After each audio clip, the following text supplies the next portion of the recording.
The WHAS11 night team is all new right now since 6. Tonight, the battle over replacing a well-liked police chief. I'm absolutely a no due to this is so unbelievable. We're in Clarksville, Indiana, as the town council picks a new leader, but residents say, hey, the last guy was doing a great job. Plus, from fighting for school bus drivers to fighting in Frankfort. This is about taking care of the citizens of Kentucky. It's not about taking care of party politics. The man best known as the longtime head of the JCPS School Bus Drivers Union is going to try to become the next Democrat in Frankfort. Plus, a well-known restaurant in the Highlands suddenly shuts its doors. But it's not what you may think. All new right now on the WHAS 11 night team.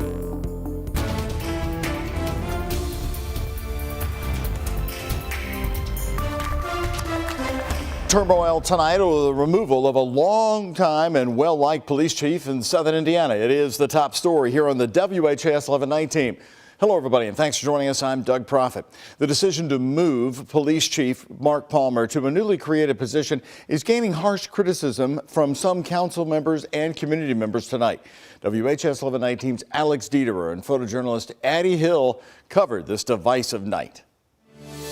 And I'm on the council now, and I will keep talking because I don't think that you should be interrupting me. In a packed room of 100 people, a tense night in the town of Clarksville, Indiana. In a 4-3 vote, the council named a new Clarksville police chief. My pleasure to introduce and let you know that the next police chief for the town of Clarksville will be Nathan Walls. After 12 years as police chief, Mark Palmer will be replaced by Captain Nathan Walls, a decision that's caused tense disagreement between council members. All those in favor, please raise your right hand and say aye. Aye. I'm absolutely a no due to this is so unbelievable of this council. No specific reason for the replacement is being given, except that it's routine politics to replace chiefs with new administration. The 4 Democratic council members also voted in favor of creating a new position for former Chief Palmer, Town Safety Director. It's my great honor to congratulate Chief Mark Palmer for his new role as the town of Clarksville's first ever safety director. Thank you, Chief. And all these people standing here, Ryan, do you not see them? I'm sorry. Maybe I'm out of order. Call to order. The 3 Republican council members voted strongly against, citing a lack of communication between the council members on the decision. I didn't get that conversation until 9:27 last night when you called me and asked me about a position that's going to be made. And while there was some divisive noise here at the town council meeting tonight, newly elected police chief Nate Walls only has one thing on his mind: keep Clarksville safe. And we've got a job to do. When you get down to it, we're tasked with protecting this town. So all the things going on in the background, all the political things, all the things going on the internet, I want to be aware of some of that. But my job is to protect this town. And I'm going to lead our department into protecting this town. Community members also addressed the council, expressing their frustrations with the lack of transparency to why the decision to move Palmer was being made. In Clarksville, Alex Dieterer, WHAS 11 night team on your side. In a statement given to WHAS 11 News, Councilwoman Karen Henderson said, quote, "After a review of our police department, it was decided a change in administration was needed.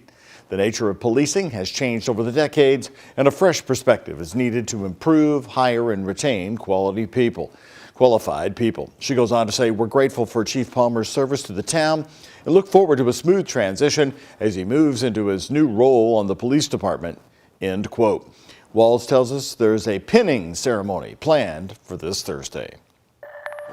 New details right here tonight. City inspectors say a Highlands apartment building is structurally stable after a car crashed right into it late last night. Take a look right here. When we got there, the car was still partially inside the Highlands Station building at Broadway and Baxter when we went by just this morning. Louisville Metro Police say the crash happened at about 10:15 last night. Officers who responded found the car empty, but then found and questioned a woman nearby. Metro Police say she has been cited for driving on a suspended license, leaving the scene of a crash, and failing to provide insurance. These are the allegations that you're facing. I do find and put the officers in danger. Strong words from a Jefferson County judge today for 30-year-old Ray Heenan, accused of hitting two Metro Police cruisers during a standoff at the Walmart near Fairdale. It happened Sunday outside the store on the Outer Loop.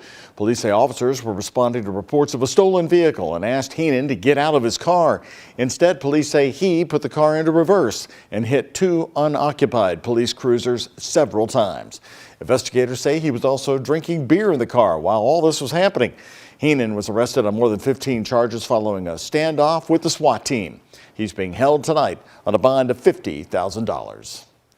All new right now at 11 o'clock, 5 new constitutional officers were publicly sworn in today in Frankfort following private ceremonies on Monday. The group consists of all Republicans, and Senator Mitch McConnell made the trip from Washington for the Kentucky event. I'm thrilled to have an opportunity to be here today in this most improbable thing, which is a crowd in Frankfurt that's not at least 100% Democrat. The leaders are a mix of old and new faces. Secretary of State Michael Adams is serving a second term, while former Treasurer Allison Ball is now serving as auditor. Attorney General Russell Coleman, Treasurer Mark Metcalf, and Agriculture Commissioner Jonathan Schell are all new to their positions. The ceremony kicked off the first day of the 2024 session at the Capitol. It's a budget year that's expected to address education and violent crime, among other high-priority issues certainly facing Metro Louisville. Teacher pay raises and the possibility of splitting up JCPS are two other discussions getting some attention. Senior reporter Isaiah Kim Martinez and senior photojournalist Alyssa Newton talked to lawmakers about this today. A big question here in 2024 will be how much the governor's agenda and that of the Republican leadership will align, if at all. Now, in talking with the Senate president, it appears paying teachers more competitively will be something both sides consider. It's known that Governor Andy Beshear's proposal to give Kentucky educators 11% pay raises doesn't go anywhere without state GOP approval. Because all our surrounding states are doing it. He told me in a sit-down interview before Christmas that wages are a factor in losing teachers to neighboring states like Tennessee. It's a concept Kentucky Senate President Robert Stivers agrees with. But we also need to talk about what is necessary to keep and attract teachers here. And how do you? Well, one of the things will be pay and look at compensation. The other is workplace environment. Is 11% crazy? Well, it depends on how we have to do this in the budget and how you do it. Stivers and other Republican leaders have been steadfast in sticking to the state's current funding model called the SEEK formula and letting local school districts themselves decide how to divvy up those dollars.